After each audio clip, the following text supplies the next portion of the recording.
député de Chambly-Bordois. Merci beaucoup, Monsieur le Président. J'ai le plaisir de prendre la parole sur le projet de loi S-209 aujourd'hui, que, comme a été souligné par mon collègue avant moi, était en fait une partie du projet de loi C-31 dans un précédent Parlement. Et l'objectif de ce projet de loi, c'est de faire une mise à jour à l'article 82 du Code criminel en ce qui concerne, dans ce cas-ci, notamment les arts martiaux mixtes, mais de façon plus générale, vraiment les combats concertés. Et ce qui est important à retenir ici, c'est parce que, bon, c'est un débat qui peut être parfois plus corsé par le fait que c'est pas tout le monde qui est fan de ce sport pour des raisons malheureusement parfois émotives, mais tout de même légitimes. Mais comme mon collègue de Saint-Léonard-Saint-Michel l'a si bien dit, ce qu'on fait ici, c'est surtout une question légale et non une question sportive. Et je pense que c'est très important de le souligner parce que la pratique d'un sport peut devenir une question de société. Mais je pense que nous, notre responsabilité en tant que législateur, c'est vraiment d'assurer qu'on a un contexte légal clair qui fait en sorte que si un sport va être pratiqué, il est fait de façon bien encadrée. Et qu'est-ce qu'on entend par bien encadré, Monsieur le Président? Bien, c'est très intéressant. Si on regarde justement à l'heure actuelle, on a justement des combats d'arts martiaux mixtes qui ont lieu presque partout au Canada, dans une majorité des provinces et des territoires. Et ça, c'est à cause que des commissions athlétiques, par exemple, ont été mises sur pied dans des municipalités ou dans des provinces, par exemple, afin d'appliquer leur propre définition à ces sports et justement de contourner, on pourrait dire, l'article 82 pour que ces combats peuvent avoir lieu sous la juridiction d'une province. Je donne comme exemple quand des événements de la UFC, la ligue la plus connue des arts martiaux mixtes et la plus grosse aussi, ont lieu à Montréal, par exemple, au Québec. On voit justement le logo du gouvernement du Québec sur les gilets des arbitres, démontrant justement que le gouvernement provincial est très impliqué dans les sanctions autour et l'encadrement de la pratique de ce sport-là. Donc, ce qui arrive ici, c'est qu'on se trouve dans une drôle de situation parce que c'est un sport qui se pratique quand même, mais il y a un flou qui existe actuellement dans le code criminel, ce qui fait en sorte que quand on regarde des ligues, par exemple, comme la UFC, qui sont très grosses, on se trouve dans une situation où, justement, eux autres, à cause de leur grosseur, pour des questions d'assurance, etc., sont obligés de bien encadrer leurs athlètes, de bien protéger leurs athlètes, et ainsi de suite. Mais ce qui arrive, c'est des plus petites ligues ont moins cette obligation-là. Et en décriminalisant ces combats-là, on laisse non seulement la discrétion aux provinces de décider si les combats auront lieu sur leur territoire, mais on arrive aussi dans une situation où est-ce que, en mettant la pleine lumière légale, c'est-à-dire sur ces petites ligues-là et la pratique de ces combats-là, on s'assure que ce sera vraiment dans des situations où est-ce que c'est sanctionné, où est-ce que c'est bien encadré, que des combats auront lieu. L'exemple que mon collègue, le secrétaire parlementaire du ministre de la Justice, a donné est très intéressant. Les incidents les plus tragiques qu'on a vus, historiquement parlant et même récemment, ont lieu justement dans des combats qui ne sont pas légaux, qui ne sont pas permis et qui ont été faits, si on peut utiliser l'anglicisme, underground pour utiliser ce terme-là. Et c'est ça qu'on veut ici. On veut justement éviter qu'un sport qui va continuer à se pratiquer, peu importe la décision que nous prenons sur ce projet de loi-là, aille dans l'ombre de la société et qu'on ait une situation claire, encore une fois, pour faire en sorte que c'est vraiment bien encadré. Je ne peux pas mettre assez l'emphase là-dessus, Monsieur le Président.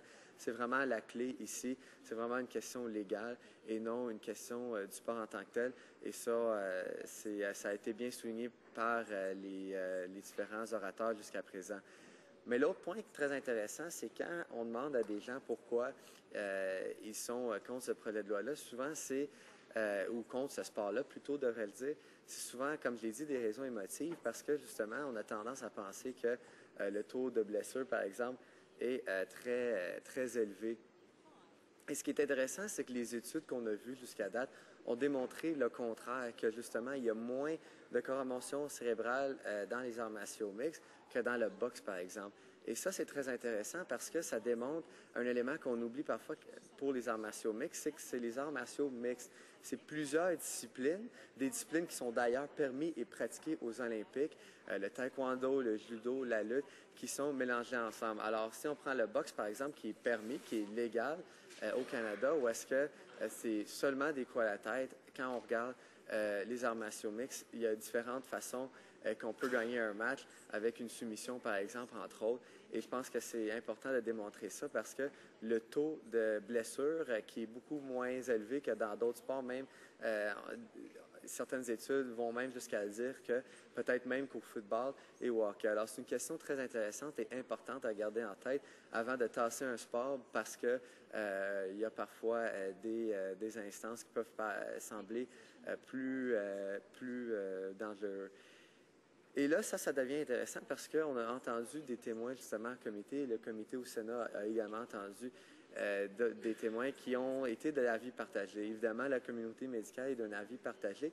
Et j'aimerais parler de ça, Monsieur le Président. Je pense que c'est important, pas juste de parler des gens qui sont pour, mais aussi de parler des gens qui sont contre.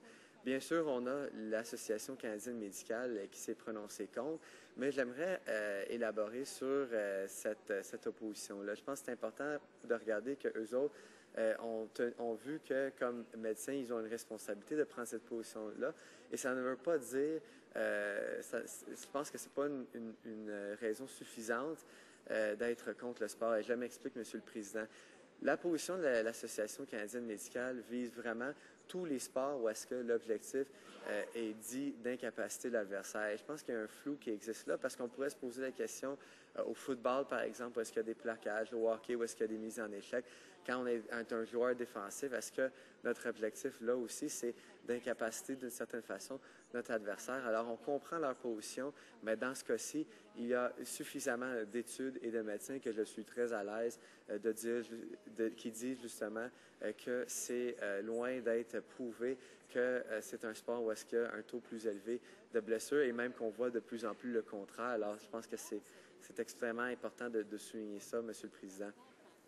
L'autre élément important à retenir quand on parle justement du taux des blessures, quand on parlait justement des commotions, ce qu'on voit actuellement dans la pratique des sports ou des arts martiaux mixtes, plutôt, devrais-je dire, c'est que les protocoles qui sont en place pour s'assurer que les athlètes sont en bonne santé et qu'ils ne subissent pas des blessures graves comme des commotions, les protocoles qui sont en place sont même meilleurs que ce qui existe actuellement au football ou au hockey, par exemple. Et je pense que c'est même des exemples à suivre à ce niveau-là par ces autres sports-là. Par exemple, on sait qu'un athlète qui a participé dans un combat ne peut pas participer dans un autre combat pour un délai très important.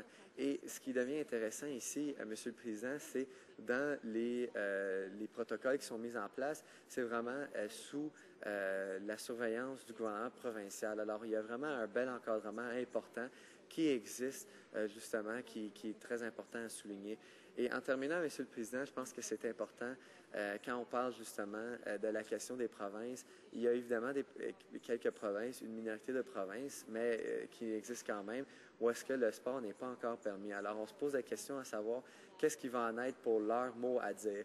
Et je pense que c'est ça qui est intéressant dans le projet de loi, c'est que on permet quand même la décision finale aux provinces. On ne dit pas aux provinces quoi faire, justement, c'est écrit noir sur blanc, que ce qui arrive, c'est que si une province décide qu'elle veut permettre la pratique de ce sport-là sur le territoire, ça revient à eux de mettre sur place une commission d'athlétisme, par exemple, qui veillerait sur l'encadrement et la pratique de ce sport-là. Je pense que c'est extrêmement important. On ne parle pas de légaliser, mais bien de décriminaliser et par la suite laisser le soin aux provinces d'utiliser leur excellent jugement et sagesse sur leur propre territoire afin de bien gérer le tout. Et je pense que c'est vraiment très important à mentionner ici. Et le dernier point en terminant, Monsieur le Président, encore une fois, je ne peux pas le dire assez souvent, on parle vraiment ici pas de la promotion d'un sport plus qu'un autre. On parle vraiment d'une question légale, d'enlever une ambiguïté qui existe actuellement, de procéder à une certaine décriminalisation afin que les provinces puissent procéder à un meilleur encadrement pour un sport qui se pratique déjà, afin que les athlètes qui continuent de pratiquer ce sport-là, et on s'entend, il y en a de plus en plus au Canada, soient bien encadrés dans un environnement sécuritaire. C'est ce qu'on vise ici aujourd'hui et c'est pour cette raison-là que j'appuie le projet de loi. Je vous remercie, Monsieur le Président.